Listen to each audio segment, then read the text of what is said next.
नमस्कार। आज हम बात कर रहे हैं जियोपॉलिटिक्स का जो बदलता हुआ स्वरूप है, चेंजिंग डायनामिक्स है, उसके बारे में।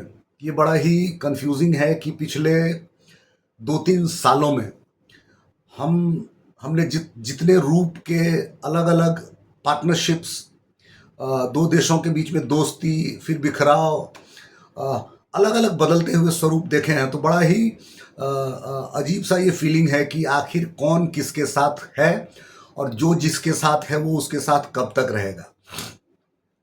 हम सब जानते हैं कि प्रथम विश्व युद्ध और उसके बाद द्वितीय विश्व युद्ध के बाद जो हुआ था वो उसमें दुनिया बाइपोलर हो गई थी, दो ध्रुव में बट गई थी। और उस दो ध्रुव में हमने डिसाइड किया था कि हम किसी भी ध्रुव के साथ नहीं रहेंगे, न अमेरिकन कंट्रीज के साथ रहेंगे, ग्रुप के साथ रहेंगे, न रशियन यूएसएसआर सोवियत संघ जो उस समय में था उस ग्रुप के साथ रहेंगे। और हमारे प्रधानमंत्री ने, जो प्रथम प्रधानमंत्री पंडित जवाहरलाल नेहरू थे, उन्होंने गुट निरपेक्ष देशों की एक एक एक नया ऑर्गेनाइजेशन बनाया जिसमें लगभग 125 देश हो गए। जो 125 देश न ही अमेरिका के पक्ष में थे और न ही सोवियत संघ रूस के पक्ष में थे ब्लाइंडली। सबके साथ समान भाव से अच्छे रिश्ते की बात। भारत का मोटा मोटा जो जो जो जियोपॉलिटिकल गोल है वो यही है कि दुनिया भर के जितने भी देश हैं उसके साथ हमारे अच्छे संबंध हों। लेकिन अगर हम पिछले कुछ दिनों की बात करें, पिछले 5 साल या 7-8 साल, 10 साल की बात करें, तो हमने देखा है कि दुनिया भर में बहुत सारा परिवर्तन हुआ है। पर्टिकुलरली विशेषकर भारत के जियोपॉलिटिक्स में, मतलब हमारा जो जो एक्सटर्नल अफेयर में हमारी जो पॉलिसीज़ हैं उसमें हमने बहुत सारे चेंजेस देखे हैं। सबसे पहला है कि हमारा चाइना एक एक मजबूत, आज के समय में रूस तो अब रहा नहीं, यूएसएसआर संयुक्त सोवियत संघ, तो चीन एक ध्रुव है और अमेरिका एक ध्रुव है। इन दो ध्रुवों के बीच में भारत अभी भी बैलेंस करने की कोशिश कर रहा है। एक तरफ से हम अमेरिका के स्ट्रैटेजिक पार्टनर हैं, दूसरी तरफ से हमारा $150 बिलियन का लगभग एक्सपोर्ट इंपोर्ट है चीन के साथ। चीन के साथ हमारा जो सीमा विवाद है, जो रीजनल कॉन्फ्लिक्ट है वो है, लेकिन उसके बावजूद जो हमारा मैन टू मैन कांटेक्ट है, जो बिजनेस कॉन्टैक्ट्स हैं, उस पर कभी उस पॉलिटिक्स का असर नहीं पड़ा। हमने देखा कि हम ऐसे समय में आए जब भारत को न्यूक्लियर में थोड़ा सा साइड माना जाता था, एक तरह से कहिए तो अछूत कहा जाता था।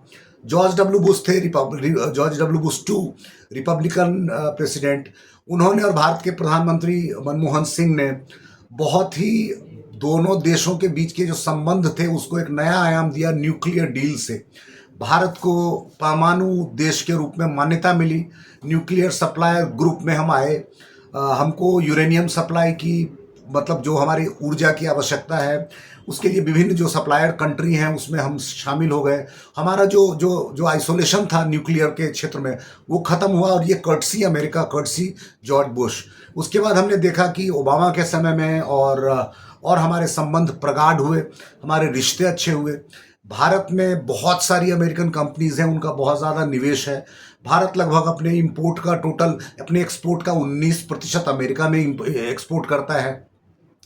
तो अमेरिका एक तरह से भारत का एक बहुत बड़ा पार्टनर है, जो जिसको कि आप बिजनेस पार्टनर कह लें या स्ट्रैटेजिक पार्टनर कह लें। जियोपॉलिटिकली जो जो जो हमारा हमारा जो एक स्ट्रैटेजी होना चाहिए उसमें अमेरिका हमारे साथ बहुत ही महत्वपूर्ण संबंध रहे हैं अमेरिका के साथ। लेकिन पिछले कुछ वर्षों में, पिछले 2-3 वर्षों में ये डायनामिक्स जो है ये टूटे हैं। चीन ने हम 2020-21 के बाद भारत में घुसा, उसने इंट्रूजन किया हमारे कुछ बॉर्डर्स में। हमारे प्योंगयांग जो झील है उस झील पे बहुत अंदर तक आ गए। अरुणाचल प्रदेश से लेके लद्दाख तक वो बहुत सारे सीमा का उन्होंने उल्लंघन किया, और जो जो पीस और ट्रैंक्विलिटी थी वो लगभग कमज़ोर हुई। हमने देखा कि 20 हिंदुस्तान के जवान मारे गए, और हमने भी रिटेलिएटरी बहुत सारे चीनी सैनिकों की, भारतीय जवानों ने चीनी सैनिकों को शहीद किया। कहने का मतलब एक संबंध में एक थोड़ी सी करवाहट आई। वो करवाहट भारत में अभी चीन का टिकटॉक बंद है, बहुत सारे आईटी कंपनीज का जो चीन में भारत में ऑपरेशन है वो बंद है। तो एक जो जो मतलब हमारा संबंध था चीन के साथ वो वो लगभग कमज़ोर हालत में पहुंच गया था। हम अमेरिका के मजबूत रणनीतिक साझेदार थे, पार्टनर थे, और जिस बात से चीन हमसे चिढ़ता था।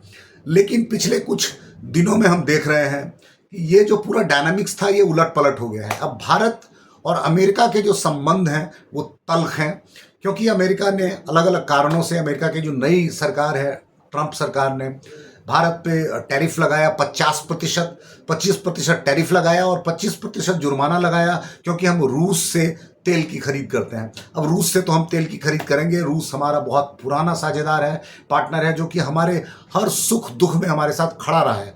तो रूस के साथ हमारे ऐतिहासिक संबंध हैं। अमेरिका के जो दूसरे सरकार थे, ट्रंप जी से पहले जो बिडेन थे, उनके समय में यूक्रेन और रशिया वॉर स्टार्ट हुआ था, लेकिन उन्होंने भारत को रोका नहीं। सिमिलरली मिडिल ईस्ट में ईरान पे पूरा अमेरिका प्रतिबंध लगाता है, लेकिन प्रीवियस जितने भी गवर्नमेंट्स रहे हैं उन्होंने भारत को ईरान से गैस लेने की इजाज़त दी है। तो हमने एक ऐसा बैलेंस बना के रखा है कि हम हर देशों के साथ हमारे अपने व्यक्तिगत संबंध हैं और उस संबंध को हम दूसरे देशों के बीच में नहीं आने देते हैं। लेकिन अमेरिका ने टैरिफ बढ़ाया, लगभग भारत के अर्थव्यवस्था की कमर तोड़ने वाली बात है ये। कम से कम शॉर्ट रन में, ये आने वाले 1 साल तक हम संघर्ष जरूर करेंगे, बाकी हम फिर रिकवर कर लेंगे, क्योंकि हर एडवर्सरी में एक अपॉर्चुनिटी होती है, उस अपॉर्चुनिटी का हमको फायदा मिलेगा। लेकिन अभी हम एक और कमाल की बात देख रहे हैं। हाल में एससीओ समिट अभी कल खत्म हुआ है। एससीओ समिट में हमने देखा कि चीन, भारत और रूस ये मिलके एक नया समीकरण बनाते हैं।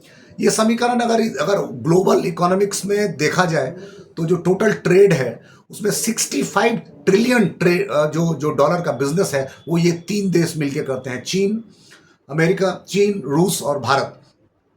इन कंपैरिजन जो अमेरिका है वो लगभग 40-45 ट्रिलियन डॉलर का उनका ट्रेड है। तो भारत, चीन और रूस अगर एक प्लेटफॉर्म पे आ जाते हैं तो अमेरिका के लिए ये थोड़ी सी चिंता की बात है। लेकिन बहुत सारे अमेरिकी लोग कह रहे हैं कि भारत पे जो उन्होंने लगाया है कर, उसका नुकसान अमेरिकी लोगों को ज़्यादा है। उनका जो कच्चा माल भारत से लेते थे कम पैसे में, वो महंगे लेंगे। कपड़े, टेक्सटाइल, फिशरी, बहुत सारे ऐसे प्रोडक्ट्स थे जो लेते थे, वो वहाँ पे महंगा बिकेगा, महंगाई वहाँ बढ़ेगी, रिसेशन आने की संभावना, मंदी आने की संभावना अमेरिका में ज़्यादा है। लेकिन वो सब प्लस जो पिछले 10-15 सालों में अमेरिका और भारत एक दूसरे के बहुत नज़दीक आए थे, रक्षा, विज्ञान, टेक्नोलॉजी, हर क्षेत्र में, वो अचानक ही देख रहे हैं, पूरी दुनिया देख रही है कि भारत के साथ एक टसल वाला माहौल चल रहा है। अमेरिका ने लगभग भारत से बिल्कुल ही लगभग रिजेक्ट कर दिया है कि भैया आप या तो मेरी बात मानिए, नहीं तो आप हट जाइए। तो एक नया समीकरण दुनिया का बन रहा है। इसमें हमारे लिए कहाँ जगह है और हम किधर जाएं। हो सकता है कि आज अमेरिका ने हम पे बहुत ज़्यादा टैरिफ लगाया है, लेकिन अगली सरकार वो टैरिफ वापस ले सकती है। और इस बीच में क्या हम चीन के साथ जो हमारा जो ट्रस्ट डिफिसिट है, क्योंकि बॉर्डर क्षेत्र में, सीमा क्षेत्र में चीन कभी भी भरोसेमंद नहीं रहा है। 1962 में पंचशील सिद्धांत के तुरंत बाद, नेहरू जी के यात्रा के तुरंत बाद चीन ने भारत पे आक्रमण किया था। मोदी जी और जो चीनी प्रीमियर हैं, उन दोनों की मीटिंग अहमदाबाद में हुई और उसी समय में चीन की सेना भारत पर आक्रमण कर रही थी।